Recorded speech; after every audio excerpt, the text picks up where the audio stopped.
Well, TeamLEAD came about because we're looking for a way to not only train students to practice medicine, but also to improve the practice of medicine. It's all about critical and creative thinking. Most medical schools are all about rote memorization. But we wanted to use the opportunity to start a new medical school to get our students to be able to think creatively and critically and work in teams while doing that. TeamLEAD is the local Duke-NUS adaptation of a learning process called team-based learning. The essential issue in TeamLEAD is to put the primary responsibility for learning on the student. And so the students prepare a defined set of materials. That can include several Duke lectures from Durham, North Carolina. It can be book chapters that they might have to read about the content, articles of the current literature and research, a variety of things that the faculty have decided will cover the core principles that they want them to know before they come into class. The students come in on Monday and Thursday mornings. They then have 30 minutes to complete an individual readiness assessment exam of 25 questions. The exam questions are well written and not ambiguous.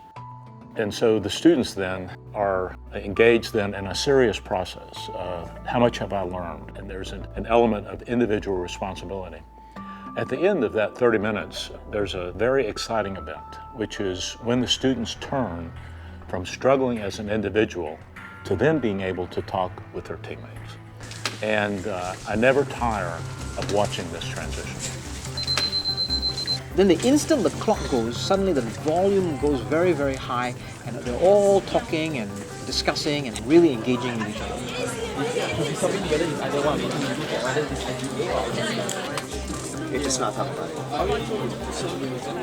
And now the team has to do the same test again. And for each question, the team only gets to submit one answer. So part of what this methodology does is it forces a student to explain why I know this to be the right answer. This is how I understand it, and this is why I understand it. And try to convince the other students and have a discussion about it. And it's through that discussion that they can crystallize their ideas and remember it a lot better. Part of what TeamLEAD is designed to do is help the students begin to take ownership in their own learning and understand where their gaps are and what they know and what they don't know. The next phase of that process, the students then have to ask questions about their gaps. We would ask each group to write down their questions, and we would assign those questions to another group to answer in a formal way. So one group would write down their questions, and we would say, take this question and give it to another group. Give all the groups 10 minutes to prepare, and then have a group discussion. Each session, we assigned a student to stand at the front of the class and facilitate the discussion. Any more questions about acetaminophen, Ms. Reza? Basically, they have a control which would give you no inflammation. I would treat and resolve the dermatitis before trying to do a test like that. What other tests can you do in place of this? From what I know, we use that test, the skin test, actually for patients with asthma. The faculty will be around to help them answer their doubts. We have modified it in such a way that we don't answer them firsthand. We get the students to answer each other's queries as a big team. So from a team of 7, we actually now have a team of 56. Then at the end of it, if there's still some more doubt, the faculty steps in and say, okay, I think this is right, this is the way to explain it, so and so is correct. So when you look under the microscope, you know where these IgGs are located, where the immunoglobulins are located.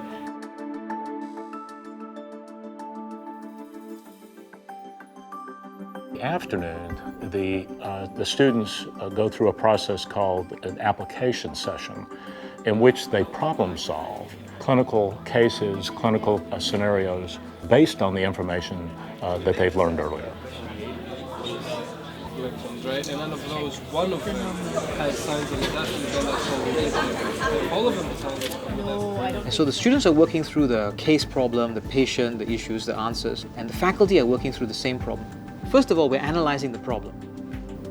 Is this an important case scenario? Are we sure we're asking a good question? What is the learning that we're trying to achieve? As a faculty member, we spend a lot of time writing the questions really well. This is all done behind the scenes. What we do not spend our time doing is talking to the students directly. It's the students who talk. Okay, question number 1. Let me start with group 7. What I'm mostly worried about is a regression in the melanoma, and that will look more like picture 1 rather than picture 2.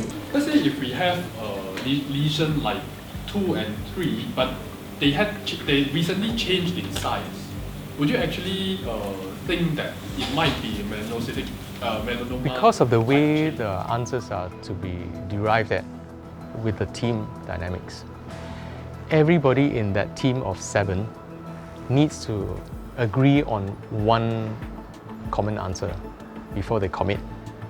And through that process, we hope that they will learn to listen to each other. They will learn to agree with each other. TeamLEAD works because the faculty work as a team as well. Faculty members take on different roles, they help each other, they work together to be able to deliver this educational program. Our faculty are role modeling what we want our students to do. Where I used to go for undergrad, it was very lecture-based. The professor just stands and talk, and then we just take notes ferociously and try to remember every single detail we could. Whereas in TeamLEAD, it's very different. I find the faculty's members are a lot more, there's a lot more two-way interaction, simply because our entire class is structured such that we have to ask questions and they answer questions, right? So, and because of a class size of 56, we do have a closer interaction with the faculty members. You can actually approach the faculty or any issue which may or may not be related to the academics, and it really makes them more as your friends than just your faculty or your seniors. It's not just about pulling answers from memory, but it's more of group discussions, group analysis, and how your group comes to a consensus or an agreement in what answer to submit. I was able to retain more information because of all the discussion and the studying as a group than my entire college career combined. When we practice as doctors in the wards, we have to work with a lot of various different kinds of people. For example, like nurses, physiotherapists, and they are all trained in different ways. It's really very similar to how they work in a hospital, like how they come together as a team to come to the patient's diagnosis when it's very unclear. Regardless of what happens during the process, whether somebody's research has led us on the wrong path or not, and we got the wrong answer because of that, at the end of the day, we all learn and we move forward. Even after all those arguing, debating, and discussion, I will walk out of a class feeling I've learned so much, even if I get the answers wrong. The TeamLEAD approach represents a new paradigm in medical education, and I feel strongly that within the next 15 or 20 years, this is how doctors will be trained. Because I think it's going to become obvious that this is simply a much more effective way for students to learn. They learn more, they understand more, and we now have evidence that when they struggle with difficult concepts, they retain the information, they retain the understanding for a longer period of time. In creating TeamLEAD, we wanted our students to be able to be educated in an innovative program, just in the same way we wanted them to be innovative and creative throughout their careers.